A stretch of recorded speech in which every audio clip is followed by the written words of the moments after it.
Hola, ¿qué tal? Nuevamente bienvenidos a este canal de videos de YouTube que está a cargo del Cuerpo Académico de Cultura y Personalidad de esta Facultad de Ciencias de la Conducta de la Universidad Autónoma del Estado de México. En esta ocasión, de verdad, siento un gran gusto que una experta en acoso escolar o bullying que trabaja en la Argentina, en la Universidad Católica de Argentina, como investigadora y profesora, es docente, nos vaya a hablar acerca del tema, porque algo que es muy importante es que la psicología, el acoso escolar no tienen nacionalidad, es un fenómeno que puede darse entre los seres humanos a nivel mundial. Así que, primero que nada, muchas gracias por aceptar esta entrevista, licenciada Cecilia Moreno. Muchas gracias a ti, José Luis, gracias por la invitación, es un gusto para mí. Pues muchísimas gracias. Licenciada, ¿nos podría decir para nuestros seguidores, primero que nada, qué es el bullying, qué es el acoso escolar, por favor? Bueno, el bullying es un fenómeno de violencia, de agresión, que se circunscribe principalmente al ámbito escolar y que es importante que podamos diferenciarlo de otros comportamientos escolares que pueden presenciarse cotidianamente en las aulas, en el patio, porque tiene características especiales, sobre todo por la victimización o por las consecuencias negativas que tiene para aquellos niños o jóvenes que lo padecen. Claro. ¿Y qué diferencias hay? De un fenómeno. Bueno, la principal diferencia es la frecuencia en el tiempo, el desbalance que existe entre aquellos que son agresores, digamos, el matón del curso, y que focalizan sus agresiones, ya sean de tipo física, verbal, social, sobre aquel compañero o compañera que es más débil dentro del grupo, y por eso queda en el foco de la agresión y es agredido, victimizado, aislado de sus compañeros, golpeado, amenazado, reiteradamente durante mucho tiempo en algunos casos, ¿no? Claro. Entonces hay como características definitorias que es, digamos, el desbalance de poder que existe dentro del grupo entre aquel que es agresor y aquellos que son víctimas, Claro. La reiteración en el tiempo, ¿sí? Es una frecuencia alta que normalmente es de varias veces al mes hasta varias veces por semana, Sí. y una característica particular que a nosotros nos ha interesado mucho estudiar, que es que suele no ser conocido por los docentes de las escuelas, suele pasar desapercibido para los docentes o para el grupo de gestión. Claro. Igualmente para los padres, ¿no? Se piensa que fuera algo normal entre los chicos, ¿no? A veces, en algunos casos puede aparecer como que la agresión está naturalizada dentro del contexto escolar, y en otros casos simplemente pasa desapercibido justamente porque es un tipo de conducta que puede sostenerse, es un fenómeno que puede sostenerse en el tiempo precisamente porque se produce fuera de la mirada del adulto. Claro. ¿Sí? Incluso cuando el profesor está en el aula, los agresores se producen cuando el profesor no está mirando, está dando vuelta dando su clase, ¿verdad? Claro. Nosotros hemos podido, en el estudio que estamos realizando acá en Mendoza, ver que por lo menos en nuestro ámbito, la mayor frecuencia de este tipo de agresiones se producen dentro del aula, o bien cuando el profesor está dando clases, o bien cuando el profesor por alguna circunstancia se ausenta del aula, y entonces ahí es el lugar, digamos, como privilegiado para, por lo menos en nuestro ámbito. No es así el caso en otros países, donde también se producen en otro lugar de la escuela. Oiga, licenciada, ¿y en qué consiste el estudio que están realizando ustedes actualmente respecto de este tema? Bueno, en primer término, el objetivo principal es poder medir la prevalencia de este fenómeno en nuestras escuelas, porque acá en la Argentina hay escasas mediciones del fenómeno. Sí. Y hay muchísimos países, tanto de Europa como de América, que han realizado, incluso México, su ciudad, su país natal, ha realizado mediciones así como Colombia, Costa Rica, Estados Unidos y países de Europa. Y en la Argentina no hay muchas mediciones y las que hay se circunscriben a regiones muy específicas. Entonces nos interesa a nosotros poder medir, digamos, cuál es la prevalencia de este fenómeno en nuestras escuelas, en primer término. En segundo término, ver cuáles son las principales conductas, o sea, cuáles son los tipos de conducta agresiva que se ven más a menudo, si son más de tipo verbal o física o social, y además evaluar, digamos, otros aspectos que tienen que ver con los vínculos familiares de los chicos que realizan agresiones o que son agredidos, y la opinión también de los profesores, ¿sí? Hemos como tratado de evaluar los tres aspectos principales del bullying, que son las relaciones entre los chicos, la relación con los profesores y explorar sobre los vínculos familiares de estos chicos. Bien, esas son las tres variables fuertes que ustedes están revisando. ¿Y qué han ido encontrando al respecto? Bueno, es lo que nosotros hemos ido encontrando. El proyecto está todavía en funcionamiento, estamos todavía recabando datos, pero los resultados preliminares nos indican que tenemos una prevalencia aproximada de entre un 10 o casi un 11% de presencia de bullying en nuestras escuelas. Ah, caray, es alto. Sí. Que las principales conductas agresivas son más bien de tipo verbal, es decir, de usar el sobrenombre ofensivo para agredir al compañero por alguna característica particular que él tiene, su color de piel, su vestimenta, su procedencia cultural, ¿sí? Y la agresión hacia las pertenencias, los útiles escolares o los uniformes, ¿sí? Las mochilas, dañarlas, robarlas, esconderlas, etcétera.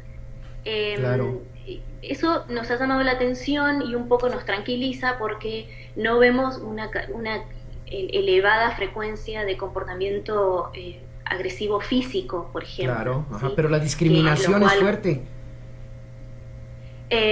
Sí, es más bien un tipo de comportamiento, no sé si sería discriminatorio, pero sí utilizar este nombre, este mote que se le pone a algunos chicos para ofenderlo reiteradamente, ¿sí? Claro. Y el ataque a través de dañar sus propias pertenencias escolares.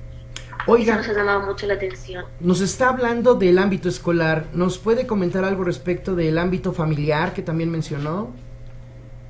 Bueno, en ese caso nosotros hemos visto que por decirlo de alguna manera, está bien dividida la postura sobre cuál es la importancia que tiene la familia o el contexto familiar para que los chicos sean agresores de sus compañeros o se conviertan en víctimas de sus compañeros. Algunos autores postulan que un ámbito familiar negativo o en el que hay algún tipo de maltrato o alguna característica disfuncional en la familia, puede ser un factor de riesgo para que los chicos sean víctimas o se conviertan en agresores.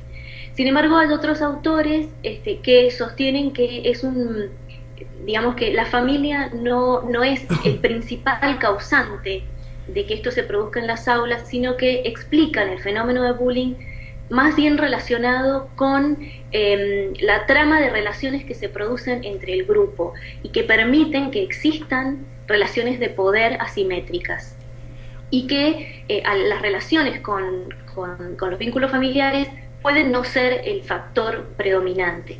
En nuestro caso, lo que nosotros hemos evaluado o hemos visto hasta el momento es que no hay una relación muy contundente entre las características de los chicos, las características familiares, ¿no? de los chicos en cuanto a su disfuncionalidad familiar en relación con su comportamiento agresivo. Por lo menos desde el punto de vista estadístico hemos hallado una relación muy fuerte o muy significativa. Oiga, licenciada, y respecto del contexto sociodemográfico, que también puede ser importante, ¿nos puede comentar algo, por favor? Bueno, como usted bien dijo al iniciar la entrevista, este es un fenómeno que trasciende los límites, las fronteras y los límites socioculturales. Ajá. La verdad es que si uno rastrea y ve los índices o las prevalencias en otros países, tanto de Europa como de América, la presencia de bullying existe independientemente de se trate de un país desarrollado o en vías de desarrollo o en clases sociales altas, medias o bajas.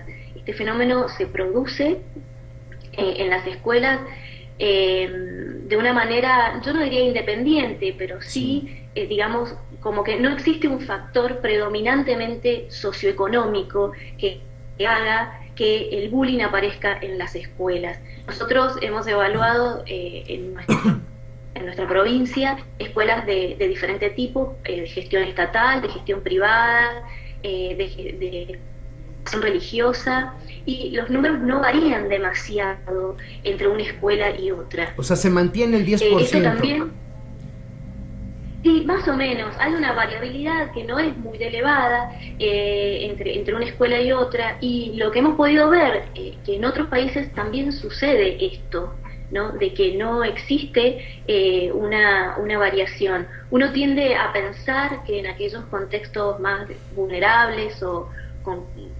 complicaciones por bandas delictivas o incluso por la inserción, por ejemplo, del narcotráfico en algunos barrios que son más urbanos marginados, podría aparecer con mayor frecuencia el fenómeno bullying, y la verdad es que nosotros no hemos visto que esto sea así.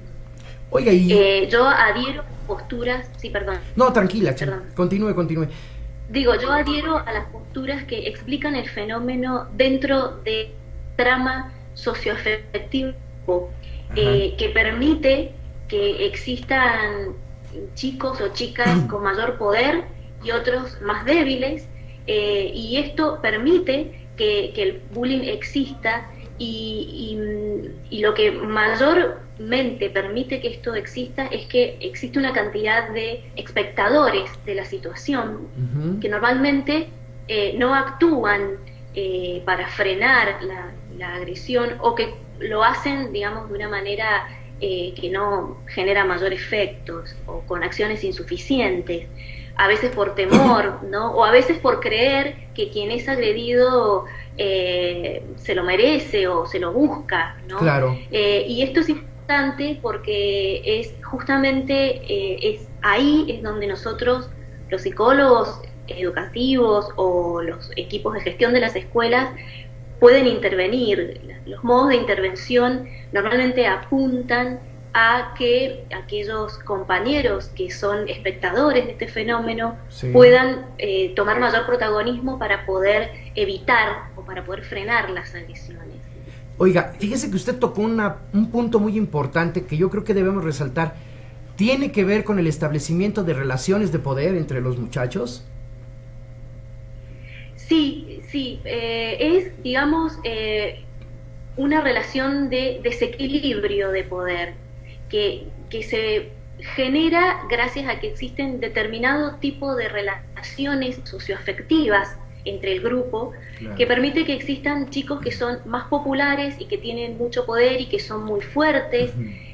Normalmente quienes son agresores suelen tener una fuerza física mayor, suelen ser muchas veces exitosos en sus estudios, y quienes son más débiles y que ocupan el lugar de víctima suelen tener a lo mejor alguna dificultad física o emocional, claro, que hace que queden aislados, tienen un comportamiento mucho más retraído.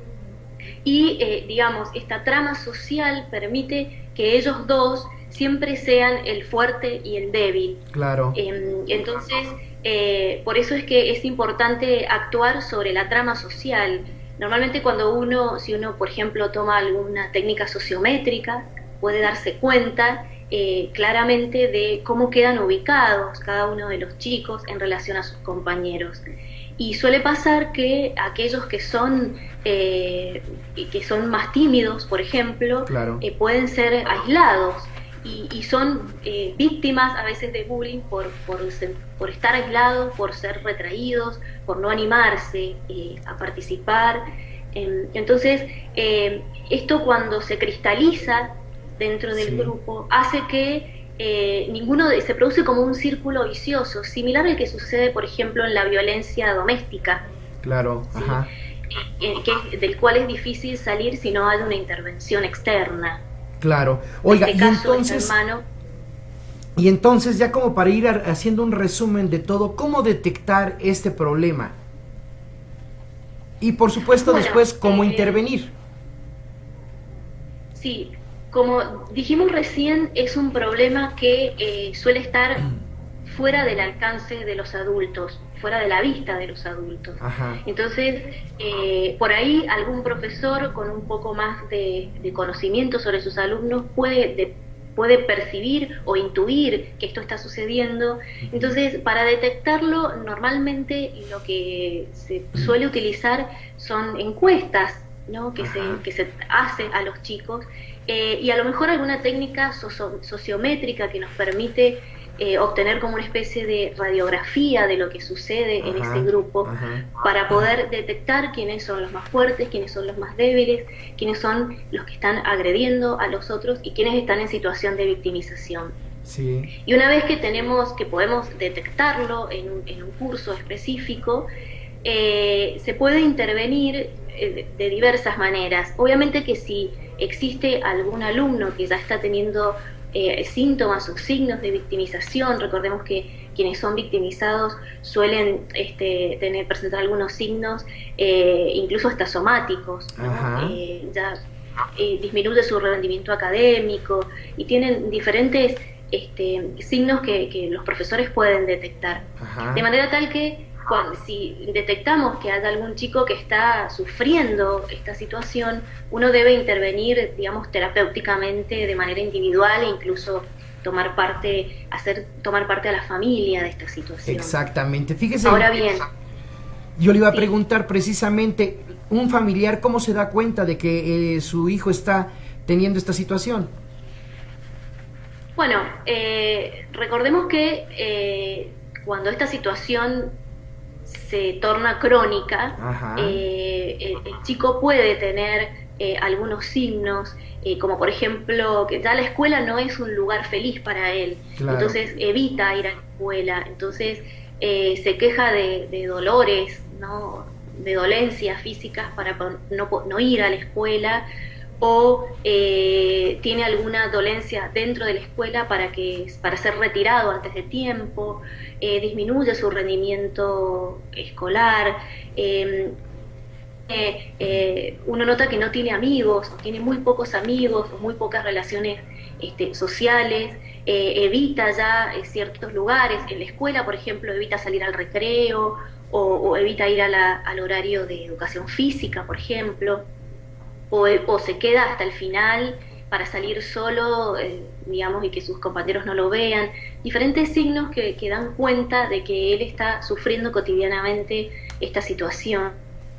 Fíjese. Entonces es una manera bastante clara de darse cuenta, pero cuando un chico llegó a esta situación es porque ya lleva bastante tiempo sufriendo el maltrato, ¿verdad? Fíjese que con lo que me dice, entonces el chico evita las situaciones y las personas amenazantes, o que son fuentes de sufrimiento para él, ¿no? Exactamente, sí. Oiga, sí. Licenciada, ¿y entonces cómo intervenir? ¿Qué tratamiento sería el más adecuado? Esto va a ser muy útil para nuestros seguidores, primero que nada, darse cuenta de que su hijo o el chico está teniendo esta situación de bullying o de acoso escolar. Y ahora, ¿qué hacer aparte de recurrir a un especialista? Bueno, dentro de la escuela es muy, digamos, la bibliografía que hemos consultado y lo que nosotros mismos hemos hecho da cuenta de que es bueno diseñar algún programa de intervención que permita el fortalecimiento de las habilidades sociocognitivas de los chicos, tanto de quienes son agresores como de quienes son víctimas. Porque quienes son agresores, digamos, uno trata de no satanizar a aquel chico que agrede a otro compañero, porque muchas veces él también encierra una baja autoestima o algún tipo de sufrimiento, por ejemplo, en su ámbito familiar. y como tiene, digamos, poco desarrolladas sus competencias sociales que hacen que pueda tener vínculos más sanos, entonces esto produce en ellos una especie de incapacidad para relacionarse adecuadamente. Claro. Entonces, los programas de educación o de entrenamiento en habilidades socioafectivas permite que ellos puedan desarrollar la capacidad de empatía, la capacidad de una comunicación asertiva, la autorregulación emocional para frenar la impulsividad, para pensar antes de actuar. Y en los chicos que son más retraídos o más tímidos, esto permite que ellos puedan mejorar sus habilidades para incorporarse a las actividades cotidianas, para poder comunicarse más efectivamente y de esta manera poder ser integrados al grupo. Lo mismo la intervención con el resto del grupo, que son los alumnos que son aquellos que son simples espectadores, o incluso algunos alientan, son como el grupo que alienta a los agresores para que agredan al otro compañero. Entonces, de esta manera, uno interviene sobre todo el grupo. Claro, digamos que estos programas de entrenamiento y fortalecimiento de las habilidades socioafectivas permiten que tanto quien es agresor como quien es víctima mejoren su competencia social, pero también quienes son espectadores puedan funcionar de otra manera, de manera que esto no se siga produciendo dentro de ese grupo. Y además ayuda cuando esto se sostiene en el tiempo, ayuda a que el clima social educativo mejore y es, digamos, una escuela con un buen clima social, con un clima positivo, es una escuela en donde es poco probable que el fenómeno bullying aparezca, porque seguramente va a ser detectado o frenado antes. Licenciada, ¿qué es un clima positivo para que no haya así mucha posibilidad de divagar, verdad? Sino que tengamos algo concreto. Sí. ¿Qué es? Sí, nos referimos a que, digamos, exista una posibilidad de comunicación de las situaciones que suceden y que no se permita que esto se como invisible a los ojos de los adultos, es decir, que exista una comunicación, por ejemplo, entre profesores y alumnos, más allá de los temas de su materia. Digamos que un profesor, por ejemplo, no sé, de matemática, pueda hablar con sus alumnos de las conductas que suceden cotidianamente.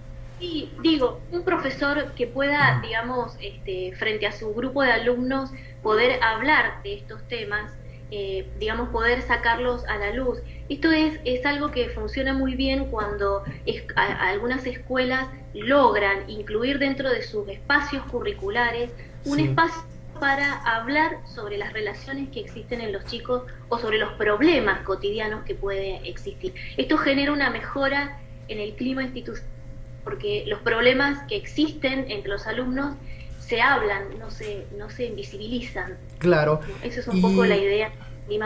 Y a los familiares, ¿qué les podemos dar como recomendación? Eso sería también muy importante ya para ir cerrando nuestra tan interesante charla. Bien. Bueno, digamos, a los familiares prestar un poco más de atención a los comportamientos de los adolescentes, sobre todo en aquellas cuestiones sociales. Tener en cuenta, digamos, cómo se vinculan los chicos o los adolescentes con sus amigos, de qué manera. Y si uno ve que ellos realmente sienten bienestar al asistir a la escuela con su grupo de amigos, o no, digamos, o si uno detecta que es un lugar en el que ellos no se sienten felices. Y por otra parte, estar atentos a las escuelas, confiar en que, o en interiorizarse de si las escuelas están tomando en cuenta esta situación. Normalmente cuando la escuela desarrolla un programa para frenar el bullying o para prevenirlo, lo comunica a las familias, que conozca que en su escuela, en la escuela donde asiste su hijo, se está desarrollando algún programa preventivo, puede, digamos, estar tranquilo en que estos programas, si están bien diseñados y si los profesores y los directivos están involucrados, es probable que no exista la presencia de bullying, o que si existe se pueda frenar a tiempo, a que esto genere más daño en un chico, ¿no? Bueno, licenciada Moreno, para cerrar esta tan interesante charla solo me queda, primero que nada, agradecerle que haya aceptado esta invitación. Y segundo, como no nos gusta triangular la información, ¿podría regalarle su correo electrónico a nuestros seguidores para que se pongan en contacto directo con usted? Por favor. Sí, por supuesto. Mi correo es cecilia-moreno@uca.edu.ar. Pues muchísimas gracias, no sabe de verdad cuánto le agradezco esta entrevista, le deseo el mayor de los éxitos, nosotros nos encargaremos de difundir este aporte científico que usted nos ha regalado para beneficio de la comunidad.